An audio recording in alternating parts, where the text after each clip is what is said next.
सो दोस्तों आप सभी लोगों को पता है यहाँ पे जैसे हम लोग बात करें 3 नवंबर बहुत ही ज़्यादा इंपॉर्टेंट है। यूनाइटेड स्टेट प्रेसिडेंशियल इलेक्शन है एंड चुनाव वहाँ पे है। बट यहाँ पे इम्पैक्ट क्यों रहेगा मैं ऑलरेडी आप लोगों को बहुत बार बता चुका हूँ। मैक्सिमम 90% पैसा अगर हम लोग भी बात करें, ऐसा बोल दे गलत नहीं रहेगा, मैक्सिमम अमेरिका के पास ही है।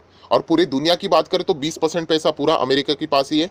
मतलब उनके ही कंपनीज हम लोग मैक्स टू मैक्स यहाँ पे यूज़ करते हैं। सो वहाँ पे जो कुछ भी मार्केट का रिएक्शन रहेगा वो सिर्फ हमारा इंडिया क्या पूरे दुनिया में हम लोगों को देखने को जरूर मिलेगा।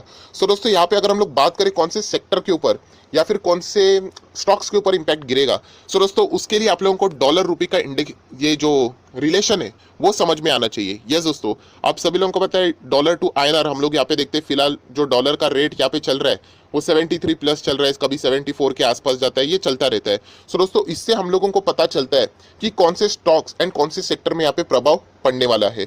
सो दोस्तों अगर हम लोग यहाँ पे बात करें डोनाल्ड ट्रंप की, सो दोस्तों डोनाल्ड ट्रंप के कुछ अपने अपने पॉलिसीज यहाँ पे रह चुके हैं एंड इसके चलते हम लोग उन सेक्टर्स के ऊपर थोड़ा सा और ज्यादा डिटेल में फोकस कर पाएंगे। मतलब अगर डोनाल्ड ट्रंप की अगर हम लोग बात करें या फिर वो जीत के भी आते हैं, सो यहाँ पे मैं आपको बताना चाहूंगा trade war, yes trade war तो यहाँ पे वापस कंटिन्यू होने के पूरे चांसेस है। अगर देखा जाए तो बहुत बड़ी इकोनॉमिस्ट ने ये भी बोल दिया है कि ट्रेड वॉर ऑलरेडी स्टार्ट हो चुका है, सिर्फ उसका ऐलान होना बाकी है। इतना सब कुछ हो चुका है, चाइना के ऊपर बार बार अटैक करना, मतलब वर्बल अटैक की मैं बात कर रहा हूँ, ऐसे अटैक नहीं। सो ये ट्रेड वॉर अगर मतलब डोनाल्ड ट्रंप अगर जीत के आते तो यूजुअली उनका जो रवैया है वो चाइना के अगेंस्ट बहुत ही सख्त रहता है, वो और भी सख्त हो जाएंगे। और अगर ये ट्रेड वॉर अगर हो जाता है तो एक सेक्टर हमेशा पीटता है दोस्तों, जिसका रिलेशन डॉलर के साथ भी है एंड वो है मेटल सेक्टर। यस दोस्तों, जितने भी ये मेटल सेक्टर अगर आप लोग यहाँ पे देखते हो उनकी हालत खराब हो जाएगी एंड इससे पहले भी ट्रेड वॉर की वजह से मेटल सेक्टर यहाँ पे पीट चुके थे। अगर इंडिया की बात करें तो दोस्तों मैं बताना चाहूंगा हम लोग मैक्सिमम मेटल इंपोर्ट करते, बाहर से मंगाते। सो अगर हम लोग बाहर से मंगाते हमारी जो रिसिप्ट बनती है, पेमेंट होते, पेबल्स होते, वो डॉलर्स में होते हैं। फॉर एग्जाम्पल मैं अगर आपको बताऊं, चलो ये बंच देखने को मिल रहा है, ये बंच हम लोग बाहर से मंगाते हैं, इस बंच की वैल्यू है $1 फॉर एग्जाम्पल के लिए मैं बता रहा हूँ, $1 वॉट एवर जो आपको प्रोनाउंस करना है वो $1 हम इसका प्राइस है। अभी फिलहाल डॉलर चल रहा है फॉर एग्जाम्पल के लिए ₹70, एग्जाम्पल के लिए बोल रहा हूँ, ठीक है। अभी उसके बाद यहाँ पे कुछ अनबन चीजें हो गई, ट्रेड वॉर यहाँ पे शुरू हो गया। सो यहाँ पे बहुत कुछ टैरिफ की भी बातें आती है एंड डॉलर अगर कल महंगा हो गया, सो यही एक बंच मंगाने के लिए डॉलर अगर कल 75 हो गया तो मतलब ₹5 का हम लोगों का नुकसान, 80 हो गया तो ₹10 का नुकसान। सो बताने का मकसद ये है कि अगर ट्रेड वॉर हो जाता है, डोनाल्ड ट्रंप अगर जीत के आ जाते हैं, सो हम लोग जरूर कह सकते हैं सबसे ज्यादा नेगेटिव इंपैक्ट होगा तो वो मेटल सेक्टर के पूरे स्टॉक्स के ऊपर हो जाएगा। मेरा बड़ा एक्सपोजर बिल्कुल भी नहीं है क्योंकि कोई गारंटी नहीं, इन लोगों की झगड़े चलते रहते हैं और यहाँ पे हम लोग पीसते रहेंगे। सो देख सकते हो दोस्तों ये है मेटल सेक्टर के बहुत सारे स्टॉक। मैं बिल्कुल कोई रिकमेंडेशन नहीं देता हूँ दोस्तों, बहुत सारे लोग आज भी एक अपने ही नियम यहाँ पे बना रहे कि मैं रिकमेंडेशन देता हूँ। मेरा कोई रिकमेंडेशन नहीं है, रिकमेंडेशन देना है तो इतने सारे सब्सक्राइबर से मेरे मेंबरशिप डाल देता हूँ, आराम से महीने का करोड़ों कमा सकता हूँ। मैं आपको सिखाने की कोशिश कर रहा हूँ, जो लोग यहाँ पे वाकई में सीखना चाहते हैं वो मेरी बात से कुछ ना कुछ यहाँ पे सीख सकते हैं। सो ये बिल्कुल मैं ये क्लेम नहीं कर रहा हूँ कि मेटल सेक्टर खत्म हो जाएंगी। ये जो कंक्लूसिव वाला जो आपका रवैया है ना दोस्तों, उसको छोड़ दो। मतलब अगर ट्रम्प जीत के आ गया चलो मेटल सेक्टर खत्म ही हो गया, दोस्तों खत्म कुछ भी नहीं होता है। बट टेम्पररी स्केल के लिए वहां पे प्रेशर ज्यादा देखने को मिलता है जो कि एक क्विक रिएक्शन होता है, राइट। सो मेटल सेक्टर के ऊपर ये जो जितने भी स्टॉक्स है उनके ऊपर हम लोगों को नेगेटिव इंपैक्ट देखने को जरूर मिल सकता है। रीजन मैंने आपको यहाँ पे बता दिया है। नाउ थोड़ा सा हम लोग और आगे जाते हैं, डॉलर से रिलेटेड अगर हम लोग बात करें, सो निफ्टी आईटी, यस दोस्तों यहाँ पे अगर हम लोग बात करें तो सबसे ज्यादा फायदा डॉलर जब बढ़ता है ना आईटी सेक्टर को होता है। क्यों? क्योंकि हम लोग आईटी की सर्विसेज एक्सपोर्ट करते हैं। मैक्स टू मैक्स आप लोग देख लेना, आईटी के कितने सारे कॉन्ट्रैक्ट्स इंडिया से, मतलब जो पूरी दुनिया के जो कॉन्ट्रैक्ट है वो इंडिया के कंपनीज को बहुत ज्यादा मिलते हैं एंड इसीलिए आईटी सेक्टर हम लोग को बहुत ज्यादा भागती हुई देखने को मिलती है। बट अगर हम लोग ट्रंप की बात करें, अगर ट्रंप यहाँ पे जीत के आते, सो दोस्तों ट्रंप आप देख चुके हैं कि H1B वीजा जो मतलब बाहर के जो वर्कर्स यहाँ पे आते हैं, लेबर्स यहाँ पे आते हैं, या फिर कोई भी जो लोगों को बुलाया जाता है, इंजीनियर्स को बुलाया जाता है कहाँ पे, अमेरिका में काम करने के लिए, कम पगार देनी पड़ती है कंपैरेटिवली अगर हम लोग बात करें। सो वो ट्रंप ने रोक दिया है। वो चाहते हैं कि वहाँ पे जो लोग हैं उन्हीं को हायर किया जाए, सो उन्हीं को जॉब मिलेगा।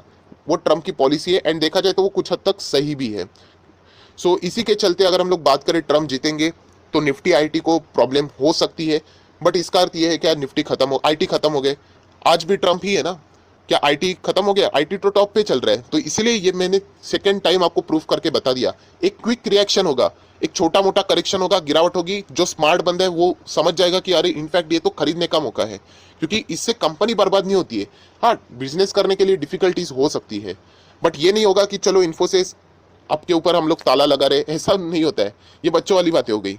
तो यही कहना चाहूंगा कि आईटी सेक्टर्स को फायदा यहाँ पे अगर हम लोग बात करें, आईटी की मैं यहाँ पे बात कर रहा हूँ, तो यहाँ पे अगर सबसे ज्यादा अगर हम लोग बात करें तो आईटी सेक्टर को इतना फायदा नहीं होगा। अगर ट्रम्प जीत के आ गए तो यहाँ पे थोड़ा नुकसान हो सकता है। एंड ये जितने भी आईटीज की अगर आप लोग बात करेंगे, एडीआर आप लोगों को देखने को मिलता है, वो सारे के सारे अगर आप लोग देखोगे तो यहाँ पे थोड़ी से प्रेशर में आ सकते हैं, बट खत्म नहीं होंगे। और दोस्तों अगर कोई आखिरी सेक्टर यहाँ पे बचता है तो उसका नाम है निफ्टी फार्मा। मतलब बाकी के सेक्टर बिजनेस नहीं करते ऐसा कोई बात नहीं, केमिकल से लेके सारे सेक्टर्स काम करते हैं, बट ये सबसे ज्यादा मेन टारगेटेड सेक्टर है फार्मा, आईटी एंड मेटल, क्योंकि इनका डायरेक्ट रिलेशन है डॉलर से। डायरेक्टली पेमेंट लेन देन सीधा डॉलर से होता है, क्यों? क्योंकि डायरेक्ट कड़ी जुड़ी है ना, अमेरिका से ही जुड़ी है। सो फार्मा की भी बात करें तो वही से आप देखा होगा कितनी बार न्यूज चैनल के ऊपर, कल का भी न्यूज चैनल देख लेना, चलो मैं आज बोल देता हूँ, कौन सा भी आप लोग न्यूज चैनल जो फॉलो करते हो, आपको नीचे हेडलाइन में एक न्यूज तो जरूर देखने को मिलेगी कि फलाना फलाना फार्मा कंपनी को यूएस एफडीए से मंजूरी मिल गई, ये दवा को मंजूरी मिल गई, या फिर ये दवा से मंजूरी नहीं मिली। मतलब वहाँ की जो परमिशन होती है उससे हम लोग को पता चलता है कि यहाँ पे आगे क्या होने वाला है। सो जितने भी फार्मा कंपनीज है दोस्तों, उनकी भी सेम कहानी है। यहाँ पे अगर हम लोग बात करें, अगर ट्रम्प जीत के आते हैं तो थोड़ा सा उनको यहाँ पे प्रेशर देखने को मिल सकता है। इसका अर्थ ये नहीं कि फार्मा बर्बाद हो गए। आज फार्मा देख सकते हैं सबसे ज्यादा रिटर्न देने वाले सेक्टर में से एक है। सो ओवरऑल बताने का कहानी का मकसद यही है कि जो ये चुनाव होंगे उसका जो रिएक्शन रहेगा, ये ट्रेडर लोगों के लिए बहुत ज्यादा इंपॉर्टेंट होता है, क्योंकि ट्रेडर मतलब क्या, वो अभी के अभी पकड़ने की कोशिश करेंगे मार्केट को। हम लोगों को क्या फर्क पड़ता है, हम तो लॉन्ग टर्म इन्वेस्टर है, जो होना है हो जाने दो, राइट। ओवरऑल मार्केट को जाना कहाँ पे, डेस्टिनेशन कहाँ पे, वो तो अप ट्रेंड में ही जाएगा। यहाँ पे उनको जो मारामारी करनी है करने दो, जितना गिरना है गिरने दो, जाएगा तो ऊपर ही। पिछले 8 महीनों में आप लोगों ने यही तो देख लिया, मार्केट कितना नीचे गया, ऑपरेटर ने प्लस और गिराया, डर का माहौल क्रिएट किया, आज कहाँ पे हम लोग, ऊपर ही है ना। सो गिरने दो, ये मैं ऑलरेडी आप लोगों को बता चुका हूँ कि मार्केट जब गिरता है ना, इससे बढ़िया अपॉर्चुनिटी आप लोगों को मिल ही नहीं सकती, क्योंकि वो एंटायर मार्केट गिरा रहा है। अगर एक सेक्टर के ऊपर अटैक होता है ना, तो हम लोग कह सकते हैं कि हाँ प्रॉब्लम हो सकता है। सो आया आशा करता हूं दोस्तों, कौन से यहाँ पे स्टॉक से उनको यहाँ पे प्रभाव गिरेगा वो यहाँ पे मैंने बता दिया है। एंड वापस कहना चाहूंगा, वो कंक्लूसिव मोड फाइनल कि ऐसा ही होगा उसको छोड़ दो। अगर आपके पास कोई भी आईटी सेक्टर का स्टॉक है अच्छा वाला, फार्मा सेक्टर का स्टॉक है अच्छा वाला, सो ये डिसीजन से आप लोगों ने कभी भी फैसला नहीं लेना चाहिए कि कौन चुनाव चुन के मतलब जीत के आएगा तो हम लोग पोर्टफोलियो में से उसको निकाल देंगे, ऐसा कुछ भी नहीं होता है। जैसे मैंने आपको अभी भी बताया, आईटी एंड फार्मा के लिए ट्रम्प अच्छे नहीं है, बट आज भी ट्रम्प ही वहाँ पे काम कर रहे हैं इतने सालों से, फिर भी ये कंपनियां टॉप पे है। सो एक छोटा मोटा करेक्शन देखने को मिलता रहता है। जैसे कि मैंने अभी आपको एग्जांपल दिया, लगा था कि मनमोहन सिंह के बाद कोई भी अगर बनेंगे तो इंडियन स्टॉक मार्केट खत्म, बट आज देख रहे हैं आप लोग मोदी जी है।